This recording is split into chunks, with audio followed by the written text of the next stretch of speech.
Qué gusto poder saludarles a través de este espacio, de este podcast, al micrófono con Adi Pérez. Gracias por estarnos acompañando, gracias a nuestros patrocinadores como son el Centro de Estudios Superiores CTM y Creaciones México Mueblería. Muchísimas gracias por la confianza y ustedes, amigos, quédense con nosotros, amigas también, porque hoy vamos a tener un tema muy interesante con una persona que es experta en hablar sobre la leche materna. Y me refiero a un gran amigo, una persona que quiero, que admiro, que he visto su crecimiento a lo largo de estos años y que solamente a él podía confiar la salud y la vida de mis dos hijos. Y me refiero al pediatra que ya tiene 43 años de estar ejerciendo y que lo sigue haciendo. Él es el doctor José María Pino Rosado. Bienvenido a este podcast. Como siempre, mi cariño y mi admiración hacia ti. No, pues ante todo, muchísimas gracias por la invitación y tú sabes que estoy siempre y cuando pues Dios lo permita aquí a tus órdenes, porque sé que eres una persona muy dinámica que ha hecho esto de toda la vida, eres la mejor en los medios y sé que llegas a mucha gente, que es precisamente lo que hace falta para difundir esa cultura tan importante. Y bueno, pues un experto, muchas gracias por tus palabras. Y cuando digo que no podía tener ninguna persona mejor para confiarle la vida de mis hijos, hablo con la verdad, porque en muchas ocasiones no hay que ver, bueno, voy a llevar a mi hijo con X doctor, no, hay que buscar a la persona en la que podamos confiar, porque la salud prácticamente es la vida de nuestros hijos. Y aquí empieza desde el momento que nosotros estamos embarazadas y que ya está por nacer nuestro bebé, y no sabemos de qué manera lo vamos a alimentar, y por eso es muy importante que nos hables acerca de las ventajas de la lactancia materna. Sí, eso que dijiste es básico y fundamental. La confianza que tú le tengas a la persona a la que le vas a entregar el cuidado de lo que más amas es fundamental. Y eso, de alguna manera, los médicos que estamos en la misma sintonía, agradecemos y apreciamos y tratamos en lo posible de dar lo mejor para no defraudar esa confianza. Y sí, tocaste un tema fundamental que es la oportunidad con la que una mujer, aún antes de ser mamá, porque tú puedes ser progenitora desde el momento que te embaraces, pero eres mamá en el momento que nazca tu bebé. Entonces es muy importante conocer a la persona que te va a orientar de la mejor manera para que tu niño tenga el mejor de los inicios una vez que sale de tu ser.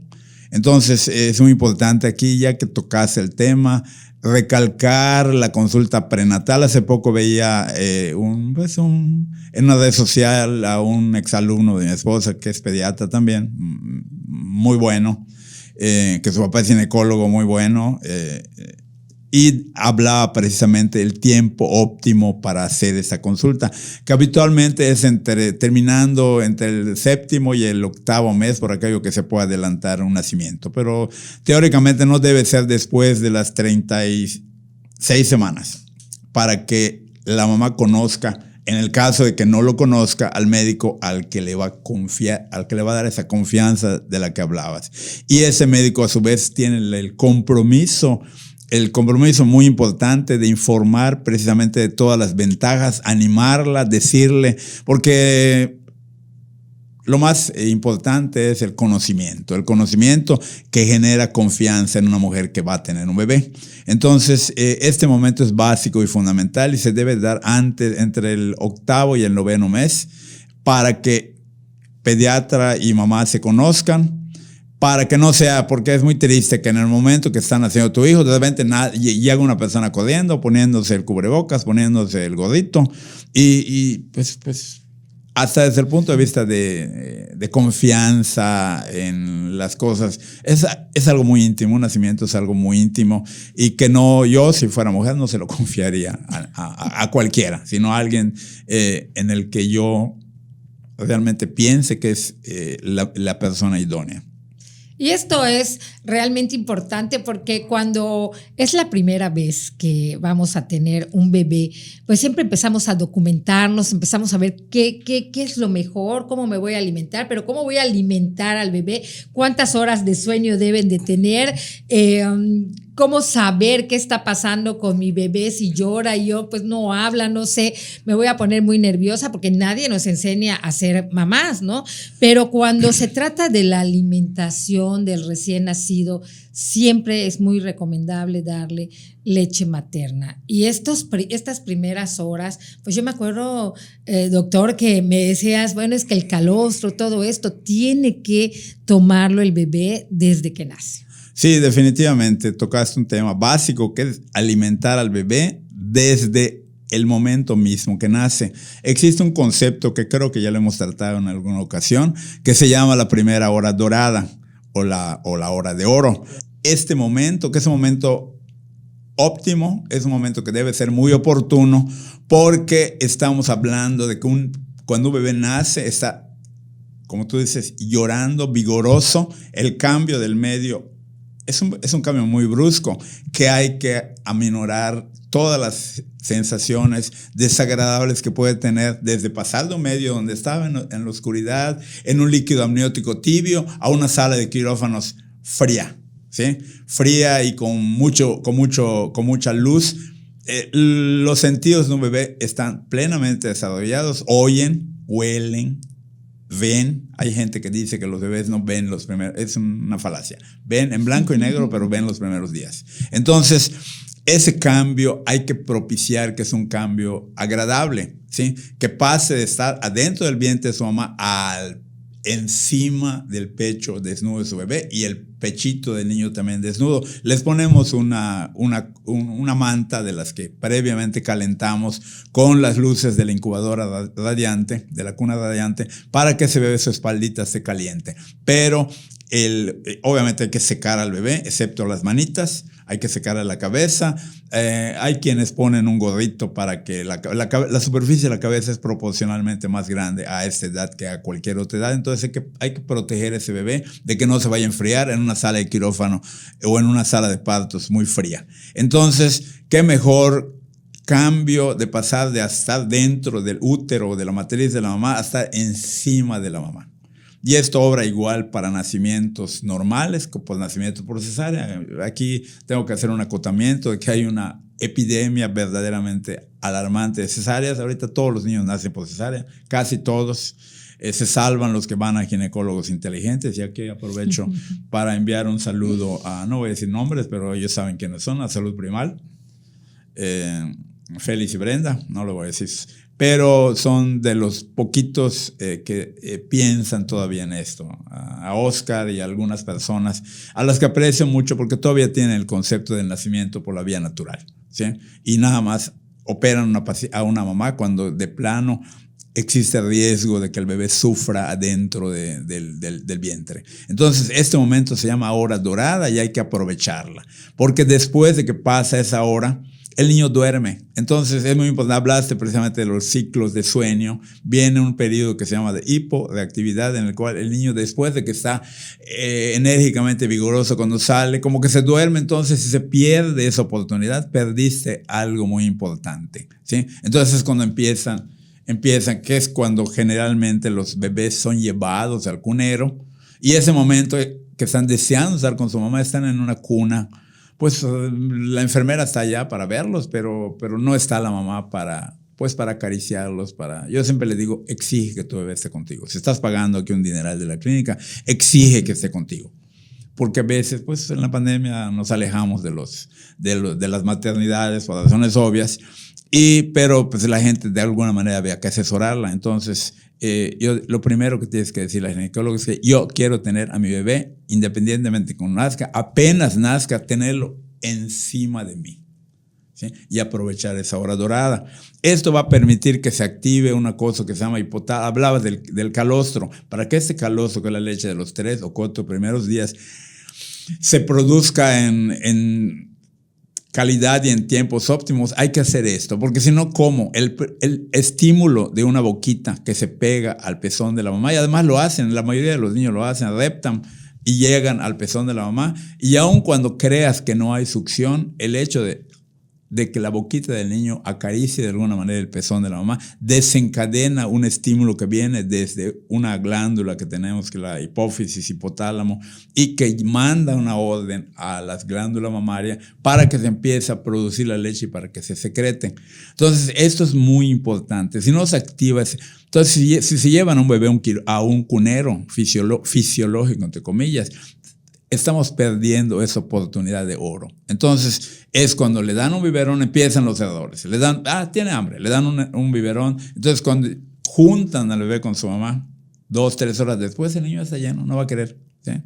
Y ya empezó el problema. Por eso somos fieles paladines, defensores, o como queramos llamarles, de la primera hora dorada.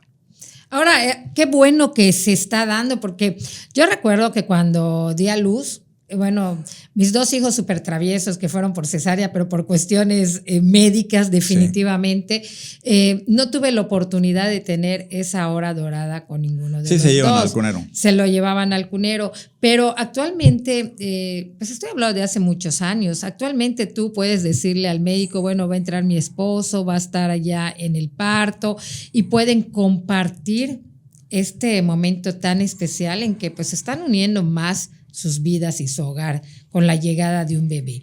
Y si esto, como tú bien nos dices, van a estar estimulando al momento de poner al bebé en el pecho, va a estimular esta leche materna para que pueda de alguna manera obtener esta estrecha relación con la mamá, pero aparte yo recuerdo que tú en múltiples ocasiones nos has comentado la importancia que tiene que los niños tengan lactancia materna. Sí, definitivamente, y tocaste un punto crítico. O sea, lactancia, antes se decía el binomio, que son 2 seres, que es mamá e hijo. Ahora hablamos de un trinomio, porque aparte que el papá es el que las más de las veces es el que paga las cuentas. Y yo les digo, y tienes tú como papá exigir estar en el quirófano o en la sala de partos cuando tu bebé vaya a nacer, ¿sí? Y incluso para que una vez que secamos al bebé, es la única parte que te lo da el ginecólogo una vez que el cordón, lo ideal es que se corte el cordón una vez que deje de latir. Se lo dan al pediatra, en este caso un servidor, lo secamos bien, usamos se llaman campos, ya calentados, secamos bien al bebé, sobre todo su cabeza, y tomamos una muestra del cordón para hacer la tipificación de sanguínea, y ligas y le das incluso en el consultorio lo hago, hacemos el ensayo, cómo te voy a dar las tijeras o el onfalotomo para que tu papá te empieces a involucrar ya en ese nene que ya está afuera. Puedes estar muy involucrado, cantarle a tu bebé cuando está embarazada, acariciarlo, sentir sus pataditas, etc. Pero el momento este momento establece una relación muy bonita entre el papá y su bebé. A veces no vayas a temblar, ¿sí? Entonces les entrego en su mano ¿cómo se llama? El onfalotomo o la tijera, y le presento, aquí no vas a cortar mi dedo, vas a cortar exactamente entre las 2 pinzas, y una vez que ya está cortado se lo doy al papá y el papá se lo lleva. Ese es un momento que la verdad, o sea, voy a decir una palabra que puede sonar muy cursi, ¿verdad? Pero para mí es sublime, es único, ¿sí? El momento que el papá carga al bebé y se lo lleva a la mamá y le dice, como quiera decirle, amor, bonita, o el nombre, aquí está nuestro bebé. Y en ese momento yo me apropio de algunos lugares. Obviamente tienes que establecer algún tipo de relaciones públicas, no solamente con el ginecólogo, sino con el anestesiólogo que está de este lado, o sea, de este lado, y decirle, voy a agarrar, o sea, primero tienes que, bueno, ya hablé, relaciones amistosas, y le digo, voy a agarrar tu banquita, ¿sí? Pero la voy a agarrar para que el papá, una vez que le dé incluso es muy bonito cuando se establecen buenas relaciones profesionales. El anestesiólogo le quita la manga de la bata, descubre al pecho de la mamá. Si tiene algún cable por allá, lo quita y ya nació el bebé, ya no va a pasar nada. O sea, que monitorizan los signos cardíacos, o sea, los frecuencia cardíaca, respiratoria. Ya no necesitamos eso, ya nació el bebé, ¿sí? Entonces, ese momento es muy bonito, es muy bello, ¿sí?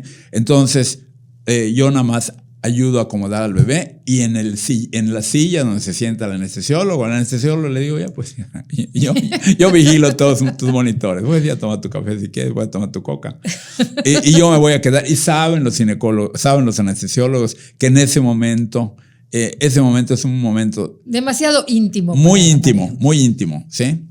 Incluso quitan su música, porque yo llevo, obviamente, obviamente la música es una música que ellos elijan porque yo con esa música van a recordar el nacimiento de su bebé. Exactamente. Entonces ellos quitan su música porque los deseos también son así muy, muy musicales. Entonces te hacen espacio para que el papá se siente. Haz de cuenta, aquí está la cabeza de la mamá, aquí está la cabeza del bebé, y le digo, es el momento que los abraces, ¿sí? Y una vez que ya transcurrió un tiempo, que puede ser todo el resto si es una cesárea, todo el resto de revisar el sangrado y todo, el bebé está allá. En el momento que el bebé va a salir del quirófano, el bebé no sale solo, no se va a un cunero, y sobre todo hay algunos hospitales que ya lo permiten, ojalá todos lo permitieran.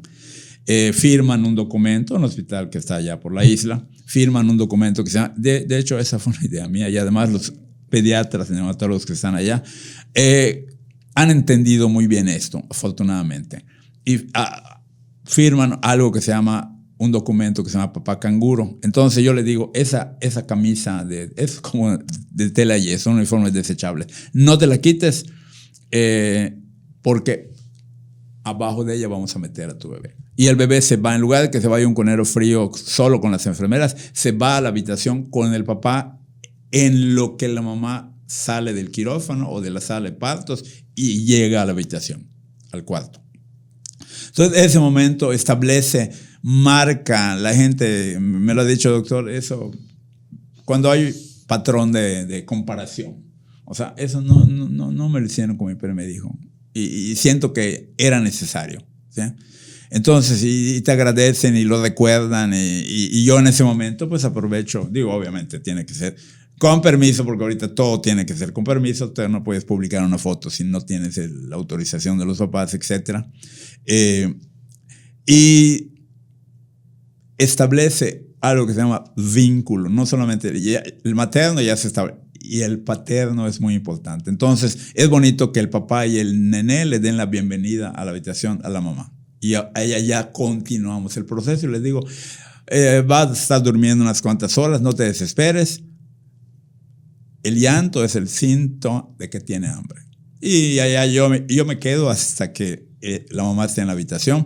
Para terminar de orientar, ya tratamos muchas cosas prenatalmente, ya les di bibliografía, ya les di de viva voz. Yo tengo una muñeca que se llama como mi esposa Teresa, y les hago que practiquen las posiciones y cómo se va a poner. Y luego también las enfermeras, dependiendo también afortunadamente ya cada vez más personal sanitario, las enfermeras, saben, ¿sí? Y obviamente saben con qué pediatra están tratando, ¿sí?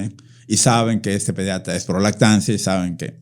Entonces, les digo, además es menos trabajo para ustedes. Que el bebé esté aquí, únicamente vas a venir a dar sus vueltas, a que esté llorando 3 chiquitos en su cuna allá y no sepas a quién atender primero.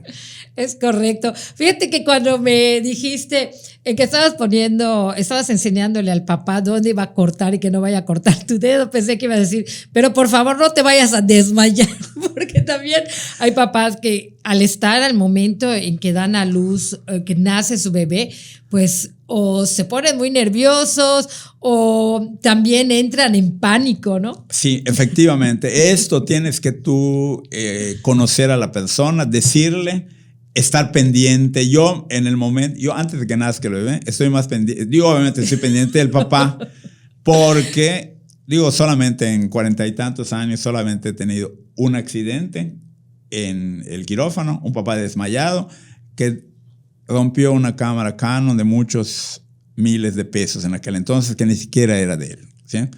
Solo cuando oye el golpe, el señor estaba tirado. Además era su tercer hijo, ¿sí? Le digo, no me dijiste que te desmayabas cuando nacían tus bebés. Pues es que nunca había desmayado, pero ¿sí? Me da mucha pena, ¿no? Pero ya había nacido el bebé, yo estaba dedicado ya a la criatura. Claro. Cuando oigo el golpe y la cámara se rompió lente y se rompió, no sé, al final de cuentas qué pasó, y la cámara de fulanito y tal, fue horrible, ¿sí? Pero entonces sí, también hay que considerar que el papá es un ser humano con sentimientos y con algún tipo de detalles que tienes que cuidar. Yo estoy pendiente, ¿estás bien? O sea, y generalmente el rostro humano delata a la persona. Y también si ves que empieza a quedar pálido, pues, y además, obviamente, por eso decíamos que le robamos al anestesiólogo su silla, para que pues, no haya riesgo del ranazo, ¿sí? Eso. Y hasta que yo vea que el papá está en buenas condiciones. Además, obviamente, el papá va acompañado. En algunos hospitales, por razones de protocolo, el niño no puede salir del quirófano en brazos, ¿sí? Llevan una incubadora portátil, metemos al niño allá, pero el papá siempre con la mano metida o ayudando a empujar, que se siente involucrado en el proceso de traslado de la salida del quirófano hasta su habitación. Bueno, pues ya lo saben, mis queridos amigos, amigas que están pensando en tener bebés. Bueno, pues hay que buscar a las personas idóneas, ya sea al ginecólogo y al pediatra, porque son médicos que les van a estar acompañando a lo largo de la vida. Yo con el doctor José María Pino Rosado, la verdad lo conozco por mi mamá. Mi mamá me dijo, te voy a llevar con un excelente pediatra para que atienda a tus hijos. Gracias. Y no se equivocó, yo también lo he ido recomendando a lo largo de tantos años, porque me encantó el manejo con mis hijos, ese cariño, esa paciencia, ese amor. Después llegas al consultorio y Winnie Pooh por todos lados. Ahora es el Nupi. Bueno, a mí me encantaba y ver a todas las fotos de los bebés y cómo iban creciendo y todo, no, habla de ese gran calor humano, de esa gran responsabilidad para con los niños, con las familias. Y después, bueno, imagínense una persona que fue jefe de pediatría en el Hospital Juárez, que ha manejado a médicos, hospital, tantos niños y tantas experiencias como la que nos acaba de contar de este papá que se desmayó. Bueno, por supuesto que es una persona sumamente confiable. Pero hablábamos de la importancia de la leche materna porque no todas las personas pueden hacerlo al primer momento. Y yo voy a hablar de mi experiencia porque por una preeclampsia y después por una cesárea, porque mi querido hijo, el menor, se estaba ahorcando con el cordón umbilical, se hicieron las cesáreas muy rápido y yo me acuerdo que más que nada por el primer con Eduardo, porque era preeclampsia y estaba yo tomando medicamentos para la presión arterial. No podía ayudarle pecho ni que él pudiera tomar leche materna. ¿Ahora esto ya se puede hacer? Sí, definitivamente el contexto enfermedad materna, enfermedad neonatal, medicación ha cambiado porque los medicamentos se han cambiado. O sea, en preeclampsia, por ejemplo, se han usado medicamentos que traten de no afectar la calidad, la leche y la vuelvan no indicada, ¿sí? Y también el concepto de que una mamá con apoyo a una enferma puede amamantar.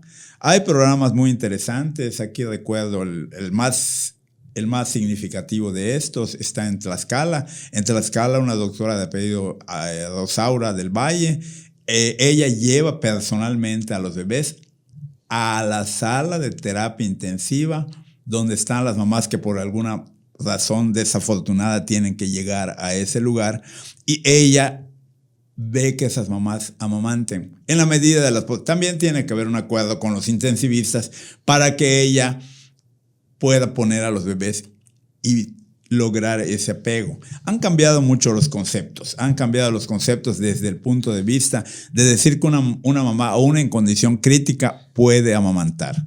Hay todo un ya incluso es una aplicación de que nosotros le decimos a las mamás a veces, fíjate que fui pues puede ser el ginecólogo, puede ser el internista, puede ser el neumólogo y me mandó tal medicamento. Entonces, es una aplicación española, hay LACMED en lengua inglesa, pero hay una que incluso está en español porque es hecha por españoles, donde tú pones el medicamento que estés tomando, la sal, y te dice, es como un semáforo. Si te sale en verde, quiere decir que no hay ningún problema con lactancia. Si te sale amarillo, quiere decir que puede tenerlo. Y en rojo, definitivamente, no lo tomes. Entonces, y a la vez te da alternativas para que cambies el medicamento por otro que sirva para lo mismo, pero no tenga problemas. La aplicación se llama e-lactancia.org. Entonces siempre les digo, es más, a veces se le he mandado a médicos para que no prohíban. Aquí lo hemos discutido en alguna ocasión. Todos los medicamentos, aún ahora, tienen 2 leyendas. No se usen niños y no se usen lactancia. Porque, pues, no sé, así se estipuló y COFEPRIS no actualiza los protocolos y dejan esos letreros que obviamente si yo veo que no lo puedo tomar en lactancia, pues entro en pánico, no lo quiero tomar. Entonces lo importante es informarse, como tú dices. Han cambiado las cosas y yo puedo decir es uno de mis mayores orgullos y algo que di muy buena parte de mi vida al Seguro Social. Es una institución que admiro mucho y hace 2 años que fue el aniversario del hospital me hablaron para pues hacer una reseña de todo el hospital, porque yo prácticamente contemplé el hospital desde que inició en el 72. Yo fui de la primera generación de internos que hizo el internado completo y pues conozco el hospital desde que se estaba construyendo, porque por allá pasaba para ir a la Facultad de Medicina. Y curiosamente me toca algunos años después me llaman, ahí tuve mi primer puesto de base y después 4 años después me toca ser directivo, lo cual fui casi 17 años. Entonces me tocó formar parte de ese programa fantástico, maravilloso, que desafortunadamente no ha tenido la continuidad que debía, que se llama Hospital Amigo del Niño, se llamaba de la Madre, que es patrocinado, es auspiciado por la OMS UNICEF y todavía está la placa de bronce que nos dio la OMS UNICEF porque certificamos y a los 2 años y medio recertificamos. Es un proceso que se tiene que cumplir para que te den, no te da OMS UNICEF, no te da nada gratis. Tienes que demostrar a través de ver lo que se hace, entrevistar a las personas que atienden a los nacimientos para ver si están capacitados. Entonces es una de las mayores, y en esa ocasión, hace 2 años, que fue el aniversario 50 de haberse fundado el hospital, le recordamos, creo que es el único reconocimiento internacional que tiene el Hospital Juárez, lo tiene también la T1, lo tuvo, y apoyamos al doctor Echeverría también en eso, y él nos apoyó también. Apoyamos al Hospital Juárez, al doctor Felipe Díaz, que en ese tiempo era el jefe, apoyamos también al Centro Materno Infantil, porque teníamos que hacer grupo para que los conocimientos, además los conocimientos tienen que ser similares. Yo no puedo decir algo aquí y decir algo, y no habían los recursos tecnológicos que hay ahorita. Para empezar, el manual era un volumen de este tamaño. No habían diapositivas que teníamos nosotros que hacer, los hacía el señor encargado. No había ni apoyo de PowerPoint ni apoyo de nada, ¿sí? Y así se pudo capacitar a la gente para poder certificar. Entonces ese es un logro, es algo que yo guardo muy en mi corazón y quiero ahorita, en este momento, pues dar las gracias al Colegio de Pediatría del Estado de Yucatán, del cual pertenezco. Fui uno de sus primeros presidentes, el segundo. Y este año, por fin, imagínate, tenemos más de 20 años como en esta edición del colegio y todavía no teníamos comité de lactancia. Este año al fin lo vamos a tener. Rendimos protesta entre 48 horas. Aprovecho para saludar a nuestro nuevo presidente, al doctor Luis Toraya, y agradecer la gestión de nuestro presidente saliente, que es el doctor Quiñones. magníficas personas, y al fin vamos a tener un comité de lactancia y al fin voy a estar un poco más tranquilo, y porque de alguna manera siempre hemos promovido la lactancia a través de esa organización.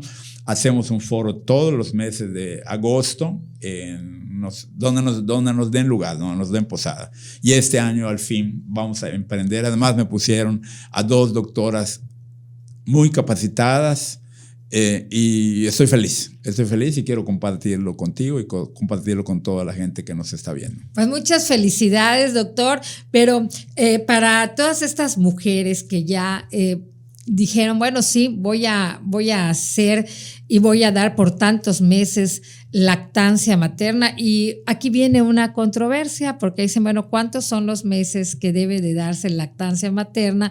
Si hay un límite de tiempo o no. Bueno, aquí hay que a las personas les gusta que les pongas límites exactos. Lo que está normado a nivel internacional es que la lactancia materna deberá ser exclusiva. Exclusiva significa que únicamente un bebé menor de 6 meses solo podrá tomar pecho. Exclusiva hasta los 6 meses. A partir de los 6 meses será lactancia materna más algo que se llama actualmente, antes se llamaba lactación. Ahora se llama esquema de alimentación complementaria, que empieza a los 6 meses. Podía iniciarse a los 5, pero a los 6 meses es cuando. Y lactancia materna continuar aún en un niño que come, que va a empezar comiendo verduras, frutas, después proteínas como huevo, carnes, etcétera, hasta los 2. OMS UNICEF dice la lactancia se continuará con este tipo de alimentación hasta los 2 años, y luego hay un apartado que no es que sea letra chiquita, pero está en el otro párrafo que dice o hasta que la mamá y el niño lo deseen. Ayer me tocó atender a Meli, una niña que se paniqueó porque le quise poner un sombrerito navideño para retratarla, y la mamá inmediatamente le dijo, este es de lo que me volteaba a dejar el sombrerito atrás de mí. Hago así, veo que ya está aprendida, 2 años y medio. Entonces, es lo fantástico y lo maravilloso. Entonces, sí hay tiempos. ¿Cuándo empieza la lactancia? Apenas nazca un bebé. ¿Cuándo solo le voy a dar pecho? Hasta que tenga 6 meses, que va a empezar a comer. ¿Y hasta cuándo podría empezar el destete? Hasta los 2 años. Pero si no se quiere destetar y tú puedes, adelante. Yo quiero comentar algo porque tú dices 2 años y medio, pero nosotros tenemos una experiencia de una persona que lactó creo que hasta los 7, 8 años. Y decimos, es una exageración, pero estaba pegado a la mamá y seguía con la lactancia materna, a pesar de que comí y todos decíamos, pero ¿cómo es posible? Y estaba en la fiesta y está la mamá y él parado, ¿cómo se llama? Con lactancia materna. Sí, definitivamente son casos que pudiéramos llamar extremos, sí, porque son extremos desde el momento que un niño, pero se dan y tú mismo dices que es un caso cercano a la familia de ustedes. Habitualmente, ¿qué interrumpe una lactancia o qué propicia el destete? Antes un embarazo era así, obligatorio destetar, un nuevo embarazo, destetar a esa criatura, ¿sí? Ahorita que han cambiado un poco los conceptos y ya no le tenemos miedo a la lactancia, que desencadene un aborto, un trabajo de parto prematuro. Un niño puede lactar incluso cuando nazca su hermanito. Y a esto tiene un nombre en el argot que hablamos, que se llama lactancia en tándem, ¿sí? El grande de un lado y el chico de otro lado. Pero generalmente, ahorita las cosas desde el punto de vista que ayudan un poco son, por ejemplo, el niño que va a guardería. El niño que va a guardería como que establece ya el sistema de alimentación de las guarderías, como que propician que los destetes o los empeoran en un momento dado porque el niño que no estuvo con su mamá, no sé, 6, 8, 10 horas, dependiendo del el horario de trabajo, el traslado de su... Entonces, pues cuando llega el niño a su casa, la primera que busca es a su mamá. Y se prende, ¿sí? Entonces ha habido ocasiones en las cuales me dice, es que le digo, ándate a la de Viera Maya una semana y no dejes salir. Digo, es muy cruel, pero realmente tocaste un tema que es así de lo más difícil en pediatría y en alimentación infantil, que es destetar un bebé, ¿sí? No hay un tiempo. Ahorita las promotoras de todo este tema, que es todo un tema, que es el respeto. Ahora se habla de respeto para todo, ¿sí? Y el destete debe ser respetuoso. Hay gentes que exageran. Todas las exageraciones son malas, ¿sí? Pero hay que contemplar que un niño pues contempla esa alimentación, no solamente como alimentación, sino también llena una necesidad espiritual, psicológica y espiritual, ¿sí? Porque tú dirás lo que dicen, diremos lo que dicen la mayoría de los que contemplan este tipo de lactantes ya grandecitos. Está tomando solo agua. Bueno, deja que tome agua, punto, ¿sí? Que se hidrate por la vía del pecho, ¿sí?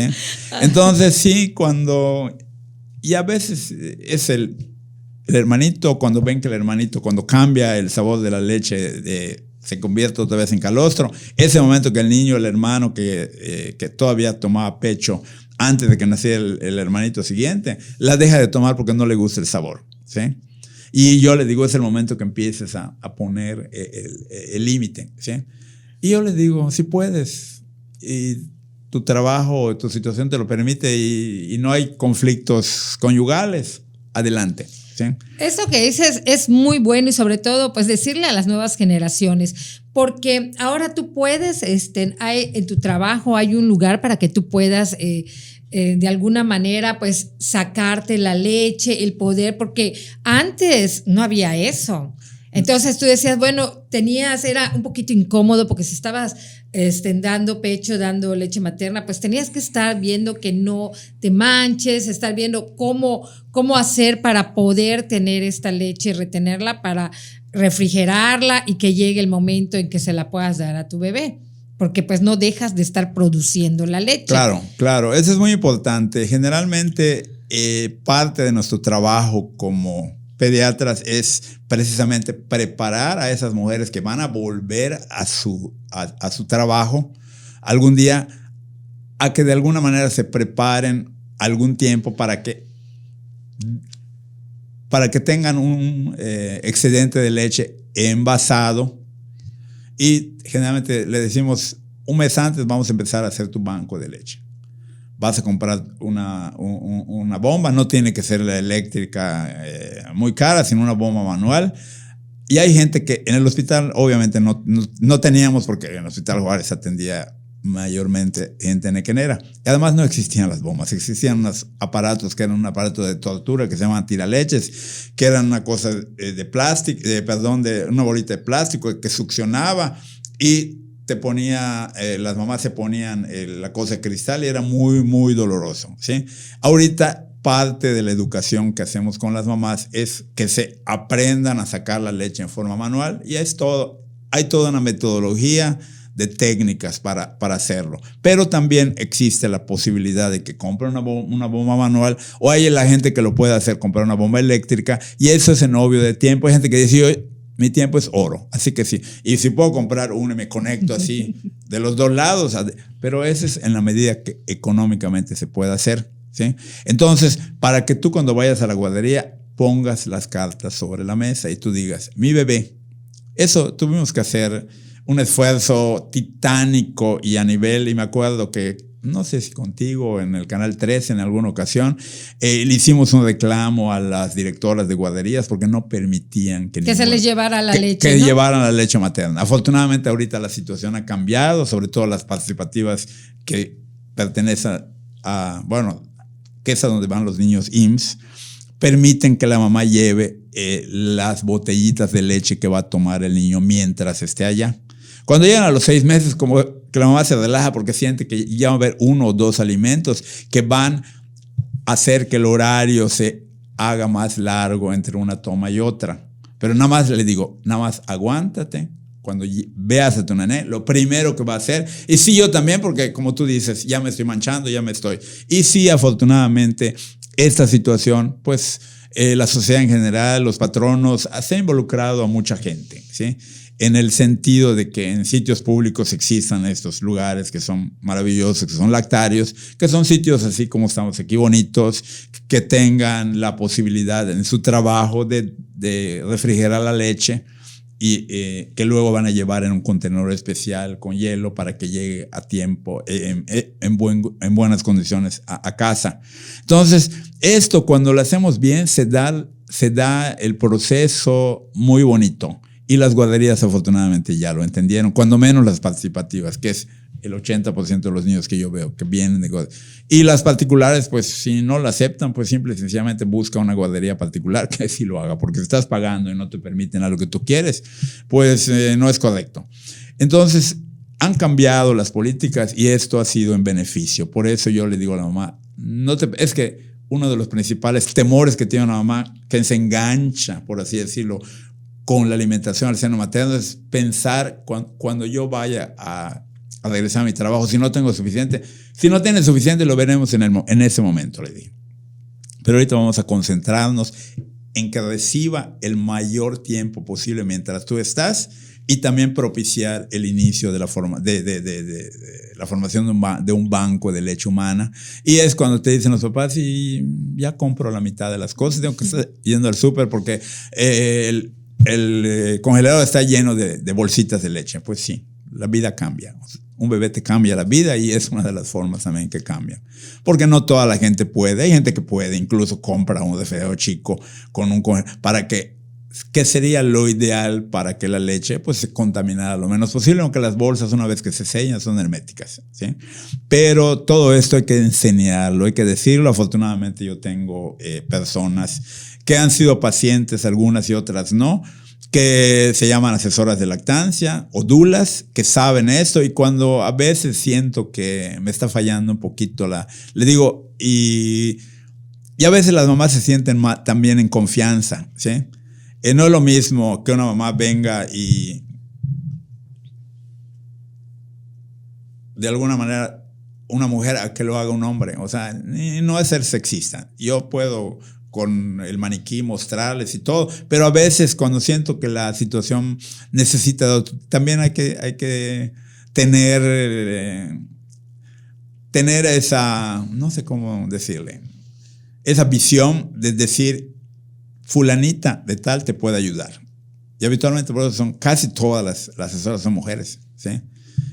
Porque hay ese vínculo de confianza también, porque una cosa es que lleves a tu hijo con el pediatra y otra cosa es que de alguna manera te enseñen a manipular cómo vas a dar en pecho materno. Y pasa también que antes buscabas una ginecóloga para que te atendiera hasta que ya empiezas a establecer esa confianza con tu ginecólogo de poder ir, decir, bueno, ¿qué es lo que tienes? ¿Cómo? Desde que ya te embarazas y todo, ya que llevó todo tu embarazo, dices, te quedas con este ginecólogo, claro, ¿no? Y es lo que pasa también con los pediatras. Si ya estuviste con tu hijo que ya lo atendió muy bien y todo, y sigues llevando a tu hijo con el mismo pediatra, bueno, si vas a tener otro, ¿por qué vas a ocupar a otro médico si te ha ido muy bien con en este caso con el doctor José María Pino Rosado? Que hay algo que sí quiero recalcar mucho, porque antes a ti te dio mucho trabajo también el que las mujeres dieran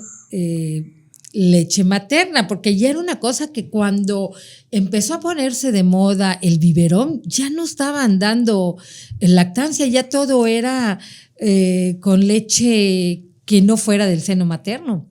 Sí, definitivamente, y esto es muy importante decirlo porque esto es histórico. Es histórico porque tiene esas razones de tipo social. El abandono de la lactancia materna no se dio nada más así porque un día a las mujeres se les haya ocurrido preferir un biberón, sino que fueron motivadas por situaciones que van desde conflictos bélicos, la última guerra mundial, que obligó a países como Estados Unidos, que son nuestros vecinos, a cambiar las políticas de alimentación, porque ¿qué pasó? Los hombres iban a Europa, porque allá fue la guerra, dejaban vacantes en las fábricas, las mujeres tuvieron que entrar al quite, y también floreció una industria paralela que es la elaboración, o sea, el procesar leche para hacerla apta, desecar la leche para que se pudiera mandar, porque el gringo no puede no tomar leche, ¿sí? Los humanos grandes, ¿sí? Entonces, se desarrolla una industria paralela de procesamiento de leche de vaca para hacerla polvo, ¿sí?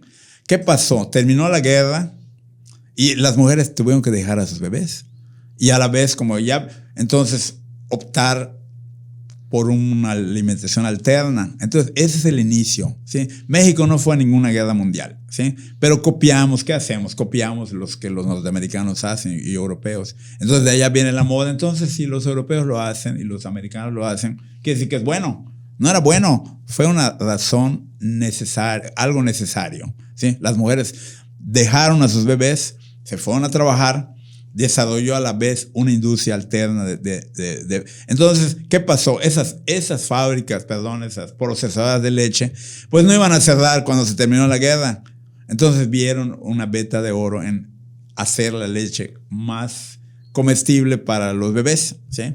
Entonces, es el origen. Haz de cuenta, la Segunda Guerra Mundial terminó en el 46. Afortunadamente a mi pueblo no llegaban esas noticias. Yo nací en el 50 y con 2 hermanos previos que fueron amamantados y yo fui el tercero, fui el del destete brusco porque mi madre, a la que recuerdo con mucho cariño, hace poco con tu mamá la recordamos, pues por así decirlo, me tuvo que dejar obligadamente porque enferma cuando yo iba a cumplir 1 año. Viene acá a Mérida y le quitan los riñones y obviamente en esa ocasión hace 70 y pico de años era así como quitar. Entonces, afortunadamente vivió y yo tuve que ser alimentado con una leche alterna porque ni un atole me sentaba hasta que mi abuelo, el que vivía, el papá de mi mamá, se le ocurre llevar leche de chiva y me engancho con la leche de chiva y recupero los 2 kilos que había perdido. Entonces es como puedes darse un destete también, como se dio el mío bruscamente porque se enferma tu mamá. Hay casos peores que mamá fallece y no hay algo que se llama nodriza. La realeza no tiene problema porque pues, hay mamás sustitutas. O nodrizas. Ahorita últimamente ha estado como que en boga el aspecto en Europa, ya entró en boga el que las mamás se atiendan de sus partos por parteras y también mamás que necesiten ayuda con nodrizas. Pero no hay nada mejor que sea la leche de tu propia madre, aunque en un momento dado es mejor una leche humana, aunque sea de otra mamá, una leche de vaca. Entonces, esa es la explicación a por qué las mamás se engancharon con el biberón. Entonces, y eso se da aquí, como se da en tiempos posteriores. Aquí el boom de la lactancia empieza como a fines de la década de los 60, ¿sí? En los 70 era rarísimo que una mamá amamantara. Yo me acuerdo, mi hijo mayor nació en el 77 y ella, mi esposa María Teresa, fue a una escuela, todavía existe, el Centro Psicoprofiláctico de Mérida, y allá había una instructora que les decía, había una sola clase. Así como yo recibí solo una clase de lactancia materna en el curso de pediatría en 5º año en la Facultad de Medicina, había una sola clase de lactancia materna. Y pues nos enganchamos con la idea, yo como que me marcó mucho el haber sido destetado así tempranamente. Entonces dije, mi hijo tiene que amamantarse. Pero era, haz de cuenta de 12 señoras que estaban en la clínica en medio, solo a ella la llevaban al bebé para que mamara. Entonces, porque se afianzó mucho el concepto de biberón que era mejor, o sea, como que se minimizó el papel de la leche humana en comparación de una leche que fabrica una compañía muy poderosa con publicidad, etcétera, etcétera, etcétera. Ahora, ¿cuál es la diferencia? Perdón que te interrumpa. La diferencia, porque esa la tienen que saber, ¿qué es lo que aporta la leche materna a un bebé a diferencia de esta leche procesada? Es una pregunta interesantísima y te la agradezco. Aportan las leches, más bien son fórmulas, porque se formulan a partir de productos, obviamente, los nutrientes básicos. La leche, una fórmula solo aporta proteínas, que es proteína que viene, es quizá el único producto bueno, y la lactosa que viene de la vaca, ¿sí? De hecho, yo conozco una procesadora y llegan los camiones con suero de leche. Por eso la industria láctea es millonaria, porque le sacan a la vaca, es como matan a un cochino. Todo sirve, ¿sí? Entonces desecan ese suero de la leche. Ya le quitaron antes la grasa, fabrican mantequillas, fabrican otra. Y se le agrega lactosa, que es el azúcar de la leche, que es el carbohidrato de la leche. Los nutrientes, lo que les importa a las compañías es las 3 nutrientes, que son las proteínas, que ya dije cómo vienen, las grasas, que no son grasas animales, son grasas vegetales, generalmente son aceite de coco, de girasol, etcétera, que a veces de soya, que pueden ser muy alergénicos, y los carbohidratos, que es la lactosa. Entonces, por eso se llaman fórmulas, porque se formulan a partir de productos que el único básicamente es la proteína, que es la leche de vaca, que son proteínas que difieren en su composición a las proteínas de la leche humana, sobre todo las caseínas. Por eso los niños alimentados con leches artificiales, con fórmulas, son muy estreñidos porque el tipo de proteína es diferente a la proteína. Esos son los 3 nutrientes básicos. Y lo último que quiero decir es que la leche humana hasta ahorita tiene más de 200 componentes conocidos. Y sobre todo hay mucho que ver en aspectos de tipo inmunológico. Hoy se sabe, hoy por hoy, que los niños alimentados van a tener menos obesidad, menos tipo de cáncer, linfomas, etc. Entonces tiene factores de protección inmunológicos, además de los nutritivos, ¿sí? Por eso yo digo, no es posible que no quieras amamantar a tu bebé. Y generalmente no hay que dar opciones ni alternativas. Tampoco vas a obligar a la mamá a que dé leche materna, definitivamente. Convencerlas con estos argumentos, que son argumentos reales. Yo me volteo y saco un libro, y eso también es algo también que hay que decir. O sea, no lo estoy diciendo yo, José María Pino. Lo está diciendo el grupo de gentes que trabajaron en este libro. Es un libro que publicó la Asociación por la Lactancia Materna. Tiene 2 capítulos de un servidor. Y saco el libro, aquí está. No te presto el libro, copia todo lo que quieras copiar ¿sí? Pero tenemos que ver que estés informada, y toda tu familia, porque a veces no solo la mamá tiene que estar informada, las abuelitas, porque a veces tenemos que pensar que las abuelitas influyen mucho, que esa generación no amamantó a sus hijos. Entonces, yo decía en una entrevista que me hicieron precisamente cuando certificamos Hospital Amigo, que tenía que pasar cuando menos 2 generaciones de niños amamantados para que los conceptos se afianzaran. Porque si no, no se afianzan, y va a haber otra generación intermedia que prefiera la fórmula. La fórmula que la, ¿sí?, lactancia materna. Entonces siempre yo les digo, ¿qué va a pasar si algún día no puedes? El recurso, pero es un recurso así que vamos a utilizar tratando de no utilizarlo nunca, ¿sí? Y generalmente, te decía, y voy a volver a decir ese término, cuando se enganchan, las cosas salen mejor porque ya después la mamá es la que no quiere dar pecho, porque es más sencillo. Además, económicamente, el ahorro son más de... Antes, el último estudio que se hizo, y hoy incluso a sugerencia del que va a ser nuestro nuevo presidente, que casi me pone el tema en un simposio como en el ISSSTE hace algunos años, y me dijo, quiero que hables de este tema. Le digo, ¿y por qué? Me está sacando de mi zona de confort y yo tengo... ¿sí? Entonces fue precisamente el costo de no amamantar. Y es todo un tema. Y puede ser un costo tan barato como de 25 mil pesos al año, o tan caro, dependiendo del producto que utilices, como de 40. Entonces, imagínate ahorrarte 40 mil pesos al año, pues podrías comprar muchas cosas. Sí, ahorrarte 40 mil pesos al año, pero sobre todo el poder darle Sí, eso es que no es lo mismo tener abrazado a tu bebé y que le estés dando tu leche materna, porque ese vínculo sigue. El vínculo y todos los factores adicionales que tiene la leche humana, que no tiene una fórmula, como son protección contra diabetes, obesidad, cáncer y muchísimas otras cosas que no tiene. Y además está demostrado, eso está más que demostrado, que desde el punto de vista de coeficiente intelectual, los niños alimentados con leche humana son mucho más inteligentes que los que no lo son. Y eso es algo que quien quiera debatirlo, le presento una pila de artículos. Bueno, ahorita ya no imprimimos, los vemos en internet, de artículos. Entonces, lo más importante es decirles a las mamás, velo, lee este capítulo, te voy a dar chance que lo leas. O te lo voy a fotocopiar y te lo voy a mandar, ¿sí? Pero lo más importante es la confianza, la información, la consejería y el apoyo. Una mamá puede estar muy convencida, pero si al final llega a su casa y no tiene el apoyo suficiente, puede ser que esa lactancia fracase. Por eso yo les digo, al tercer día nos tenemos que ver para que yo vea que todo sigue igual, ¿sí? Y tenemos que estar convencidos que ese papá va a apoyar y que cuando menos una abuelita, la que tenga más fuerza moral en esa familia, la que sea más mandona, ¿sí? Y es maravilloso. La que sea más mandona y miren a ver.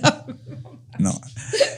Entonces, sí es importante, a la persona que más confíes, o sea, tiene que estar informada. Les digo, si tiene que venir tu mamá o tu suegra, o a veces la que tiene sí, como dicen en mi pueblo, me tiene pasado. O sea, a veces la que tiene el poder, a veces es la muchacha que ayuda, porque es la que, ¿sí? Entonces, por eso digo, si tiene que venir tu muchacha a oír todo eso, que venga porque ella te está apoyando y ella te va a apoyar. Por eso vamos a las guarderías, porque es importante que todas las personas que tengan contacto con mamás y con bebés estén convencidas de esto. Sí, porque tomas la experiencia y tomas los consejos de personas que ya han experimentado, claro, esto y que por mucho tiempo lo han hecho y dices, bueno, me está diciendo algo, debe de ser así. Y si veo que ya tienes 5 hijos y los 5 están perfectamente, claro, entonces quiere decir que esto sí funciona. Mira, la verdad es que podríamos tardar muchísimo tiempo hablando de lactancia materna, de cuáles son los beneficios, pero aparte de los beneficios físicos, como ya nos habló el doctor, de los niños, el coeficiente intelectual también, y de que no sufren tantas enfermedades como los que toman fórmula, el vínculo que se establece con la mamá y con el hijo también es muy especial. Todo esto que cuando hay un nacimiento o un bebé nuevo en casa, todos se vuelven locos y bueno, une a la familia y estamos hablando de abuelitos, tíos y todos los que se involucran. Es importante también que conozcan que la lactancia materna de todo el tiempo ha sido la mejor opción para amamantar a un bebé en lugar de la fórmula. Sí, definitivamente. Mencionaste algo que pues yo había obviado por alguna razón, que es el factor enfermarse menos, sobre todo de enfermedades infecciosas. La lactancia, la leche humana contiene muchísimos factores antiinfecciosos que la hacen superior a cualquier otra fórmula, que no tiene ninguna fórmula, no tienen las fórmulas. Tienen muchísimos, podría enumerar ahorita más de 10. Y cada día se descubren más, incluyendo, por ejemplo, aquí en México, por decirte algo, una enfermedad que padezca la mamá, que es el VIH, desafortunadamente. Aquí en México está contraindicado que una mamá portadora de VIH, independientemente del número de copias que tenga o qué tan positiva sea, ¿sí? Está prohibido, porque hay la opción de dar una fórmula. En países como África, sobre todo África subsahariana, donde no hay otra opción, el niño, si no le dan pecho, se va a morir de hambre. ¿Sí? Entonces se ha demostrado, fíjate que la maravilla de esto, a través de este hecho, que es un hecho social y muy dramático y triste, de que una mamá con VIH-Sida amamante a su bebé porque no hay otra forma de alimentarlo, se ha visto que esos niños de alguna manera no se contagian. Y hay grupos que están estudiando la razón de esto, y es un componente de un azúcar oligosacario que se llama el azúcar Lois. Entonces, son trabajos muy promisorios. Había un nutriólogo que trabajaba conmigo que empezó a trabajar, pero desafortunadamente dejó de trabajar para la UADY y estaba trabajando sobre este azúcar que protege a los niños de mamás con VIH de no de no contagiarse a través del seno materno. Entonces, ese es un ejemplo extremo de una enfermedad infecciosa terrible que se llama un flagelo en México desde los 80s.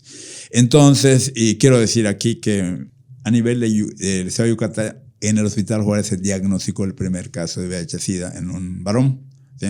Que en ese tiempo, estamos hablando de los principios de los 80s, como en mediados de los 80s, 83, 84. Porque los primeros casos, acuérdense que fueron en Estados Unidos, de San Francisco. Entonces, saber que la leche humana puede incluso salvar, o sea, puede tomarlo un niño de una mamá. Y ahora está más avanzado porque dependiendo del número de copias que tenga la mamá de virus y también dependiendo del tratamiento que tenga, podría amamantar. Aquí no está regulado en México, sino que hay prohibición total. Pero en algunos países ya están cambiando esas políticas para que un bebé de una mamá con VIH-Sida, con determinadas características, pueda amamantarse. O sea, se valoran riesgos, beneficios. Ahora, ¿qué enfermedades que tenga una mamá puede contraindicar que se le pueda alimentar con leche materna al bebé? Básicamente la primera en México, primera es VIH-Sida. Otra es la enfermedad herpes que abarque zona del pezón, ¿sí? Incluso algunas enfermedades como las hepatitis A, B y C que las contraindicaban ya no las contraindican. Son muy pocas las enfermedades maternas que contraindican la lactancia. Básicamente te dije dos. Así como hay algunas enfermedades que contraindican el parto, como el papiloma, etcétera, etcétera. Ahorita hay vacunas. Entonces, porque se ha visto que el dar pecho puede ayudar más a ese bebé que perjudicarlo. Y ahora va la pregunta contraria. ¿Qué puede hacer o cuándo contraindicar que un bebé sea amamantado por leche materna? ¿O no hay ninguna contraindicación? Pues es que sí hay contraindicaciones. Hay algunas enfermedades que se llaman enfermedades raras o enfermedades metabólicas. Y la principal, que afortunadamente en nuestro país de gente latina hay pocas, que se llama galactosemia. La galactosemia es una enfermedad en la cual el niño no tiene una enzima. Una enzima es una sustancia que la lactosa es un azúcar que tiene dos moléculas, glucosa y galactosa, pero necesita para que se disuelva en el estómago de la acción de una enzima que se llama lactasa. Los niños con galactosemia no tienen esa enzima. Entonces por eso se contraindica la lactancia en un niño, pero tiene que estar bien diagnosticado. Y te voy a contar una anécdota, les voy a contar a todos los que no saben, de una mamá, una centroamericana, que dijo, además me habla su pediatra, que fue mi alumna, ¿sí? Fue nuestra alumna, es una niña brillante ahorita, una doctora brillante, ahorita en el Carmen trabaja. Entonces me habla y me dice, doctor, es que le hablo porque porque no puedo evitar que esta mamá amamante. Entonces en ese momento me salió el sentido común y le dijo, entonces le dije lo primero que se me ocurrió, quizá el caloso no tenga tanto problema no, tiene mucha lactosa el caloso. Sobre todo tiene más proteínas que azúcares. Pero le digo, no tiene tanta lactosa, le dije. Dale. Pues porque el tamiz había salido dudoso. Pero hay algún evento que puede ser que sea. Al final de cuentas, el niño no tuvo galactosemia y triunfó el sentido común de la mamá y sobre todo el deseo para esa mujer iba a ser caótico si se comprobaba que el niño tenía galactosemia y no lo pudiera amamantar. Entonces, si tienes problema, Nifa, no hay ningún problema. No pasa nada. Yo voy y hablo con ella. Sí me dijo, porque me dijo que saliendo de la clínica te lo va a llevar. Entonces, pero además quiero reconocer a esta persona que tuvo así, primero decir, voy a hablarle a alguien que nos pueda orientar. Porque a la mamá le habían hablado de mí. Le dijo, porque es que... Y es una de las pocas enfermedades, sobre todo cuando hay una enfermedad que impide que la leche se pueda metabolizar en el cuerpo. Bueno, la principal es la galactosemia. Hay otras más raras y también son motivo de que la industria se enriquezca porque fabrican leches que son muy caras, ¿sí? El otro día, bueno, yo soy el pediatra de las causas difíciles y económicas. A veces me llevan niños, es que ya no puedo continuar con esa leche porque o comemos nosotros o come el niño, ¿sí? Porque hay leches cada vez, sobre todo, extensamente, la proteína la hidroliza y eso cada vez que hidroliza más, la fórmula aumenta de precio, ¿sí? Entonces hay que pensar que son muy pocas las enfermedades, digamos una, porque las otras no existen en nuestro país, no tiene caso comentarlas. Pero tiene que estar muy bien documentada la enfermedad para que tú digas, no le voy a dar leche a ese bebé. Y además las alternativas son horribles. O sea, ¿por qué someter a un niño a una fórmula que es una proteína vegetal que además que por sabor es muy mala, que es la fórmula de soya? Antes me tocó la etapa de que un porcentaje de un 20 o 25% de los niños tomaban leche de soya porque se les ocurría que se volvían intolerantes a la leche, a la proteína de la leche, aunque sea de vaca. Entonces, son muy pocas las enfermedades. Pero, básicamente sería galactosemia específicamente. Pues qué bueno que pues para todos los niños no hay esa contraindicación y creo que aquí sí hay que hacer mucha conciencia de que las mamás den leche materna porque si quieren tener hijos sanos, más inteligentes, con menos enfermedades o menos propensos a enfermarse, pues hay que darle leche materna. Claro. Por supuesto. Pues yo te agradezco muchísimo que hayas estado con nosotros y no sé si me da tiempo de poder compartir algo, que ya estamos llegando a estas fechas navideñas, porque hay algo que siempre admiré y cuando tuve la oportunidad, por allá estuve también, pero es al Santa Claus de los niños allá en el Hospital Juárez. ¿Cuántos años estuviste? Tocaste una fibra sumamente sensible de mi ser y casi me sale una lágrima. 25 años, aproximadamente 25, 26 años, porque empezamos en la T1 y después me pasé en el 85 al Juárez y allá estuvimos. Originalmente surge la idea por ayudar al padre Genaro. El padre Genaro fue un sacerdote que lo hizo mucho tiempo y el único hospital del Seguro Social que visitaba era el Hospital Juárez, por razones del tipo de personas que ya iba la gente, ya hemos comentado que nuestra población enequenera era la que, de hecho, el Juárez surge para atender a los enequeneros, ¿sí? Entonces, pues un día le digo, pues ayúdame esto, me decía el padre, porque además era el capellán del hospital.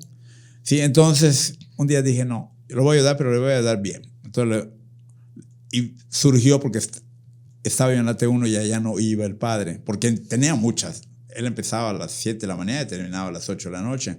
Iba a la Ciudad Vicentina, al Juárez, al Orán, etc. Entonces era una labor muy titánica y fue el deseo precisamente de hacer algo bonito como lo que hacía, porque literal los niños veían al padre y se emocionaban, lloraban, y además que les gustaba mucho el juguete, etcétera, etcétera. Y después extendimos esta labor a hacer, obviamente yo nunca fui Rey Mago, sino disfrazamos a los residentes de Reyes Magos el 6.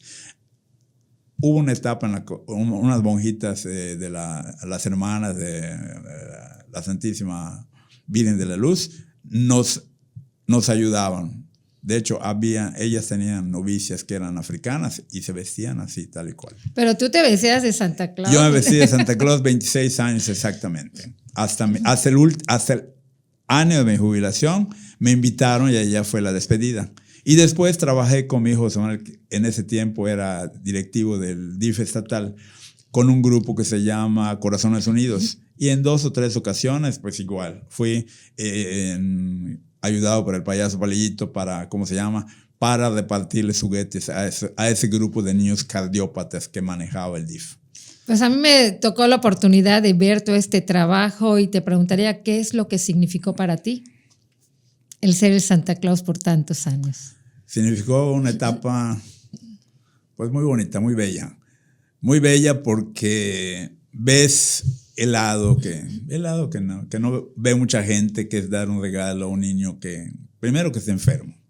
Segundo, que es un regalo que posiblemente sus papás, y no lo digo porque diéramos grandes cosas, hacíamos colectas, hacíamos rifas, hacíamos ventas de todo para juntar dinero para comprar juguetes. Solicitamos la ayuda de las, de las voluntarias del Seguro Social con las que trabajamos así mucho. Y era, no te lo puedo describir, era bellísimo ver que un niño que estaba llorando o que lo estaban canalizando una vena o le estaban sacando sangre, llegaba a Santa Claus y se le olvidaba todo el dolor, ¿sí? Y cuando veía su regalo, aún. Entonces, es algo que pues siempre voy a atesorar, porque fue una etapa de mi vida muy, muy bonita. Desde empezar los preparativos para juntar dinero para comprar los regalos hasta llegar a la cama del niño y darle el regalo y ver que lo abriera y ver que se emocionara.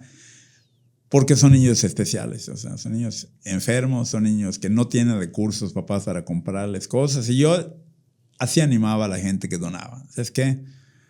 Anda para que lo veas, ¿sí?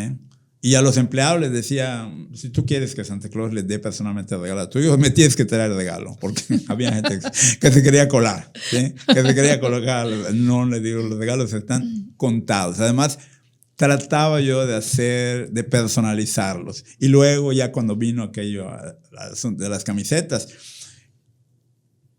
2 días previos veíamos así, yo tenía el censo de pacientes y marcaba camiseta por camiseta, con esas pinturitas así que, ¿sí? A mano, ¿sí?